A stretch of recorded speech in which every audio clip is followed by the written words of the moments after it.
Manila, Philippines. Pinawalang sala ng isang tanggapan ng Commission on Elections si Senator Chiz Escudero. Kaugnay ng pagtanggap niya ng 30 milyong donasyong pangkampanya mula sa construction magnate na si Lawrence Lubiano. Ayon sa COMELEC, hindi ito lumalabag sa batas sa halalan dahil itinuring itong personal na donasyon. Inilahad ng Political Finance and Affairs Department ng COMELEC ang resulta ng kanilang investigasyon hinggil kina Escudero at Lubiano sa isang resolusyon noong Miyerkules, November 26. Ayon dito, wala silang nakitang ebidensyang lumabag si Lubiano, presidente ng Centerways Construction and Development Inc., sa anumang pakaran ng halalan nang magbigay siya ng kontribusyon para sa senatorial campaign ni Escudero noong 2022. Magandang araw mga kababayan! Welcome sa ating channel, kung saan binibigyang linaw natin ang mga pinakamaiinit na issue sa politika at lipunan.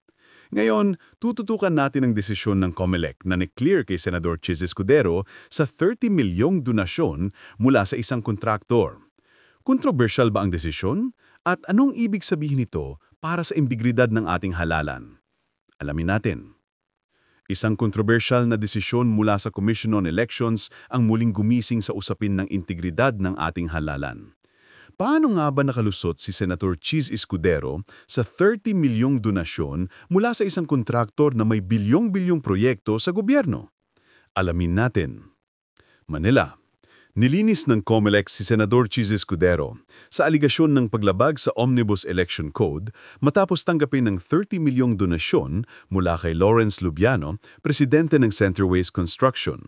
Ayon sa COMELEC, personal na kontribusyon nito ni Lubiano at hindi bilang opisyal na kumpanya, kaya't hindi sakop ng pagbabawal. Ngunit maraming eksperto at mamamayan ang nagsasabing dapat questionin ang desisyon nito. Conflict of interest.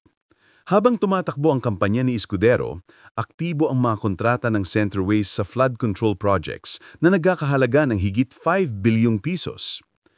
Legal loophole. Ang paggamit ng personal capacity bilang depensa ay nakikitang paraan upang makaiwas sa malinaw na probisyon ng Section 95C ng Omnibus Election Code. Public trust.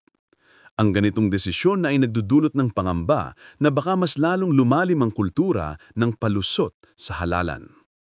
Kung ordinaryong tao ang gumawa nito, siguradong kaso agad, pero dahil malalaking pangalan, lusot. Hindi mo pwedeng hiwalay ang isang presidente ng kumpanya sa kanyang personal na kapasidad.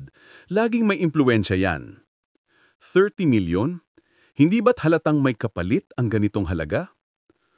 Kung ganito ang interpretasyon ng COMELEC, para na ring binuksan nila ang pinto sa lahat ng kontraktor na magbigay ng donasyon basta't personal daw. Ang tanong ngayon ay hanggang saan ang sakop ng batas at hanggang saan ang tiwala ng taong bayan sa COMELEC. Sa halalan, ang integridad ang puhunan.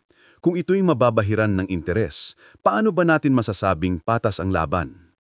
Kapag ang mga desisyon ay nakabatay sa teknikalidad at hindi sa diwa ng batas, lumilikha ito ng kulturang palusot at nagbubukas ng pinto para sa mas malalaking abuso. At kung ang mismong institusyon na dapat magbantay sa kalinisan ng halalan ay tila nagiging bulag sa conflict of interest, paano pa natin maaasahan na ang boses ng mamamayan ang tunay na mananaig? Sa huli, ang usapin ay hindi lang tungkol sa 30 milyon, kundi sa kinabukasan ng ating demokrasya.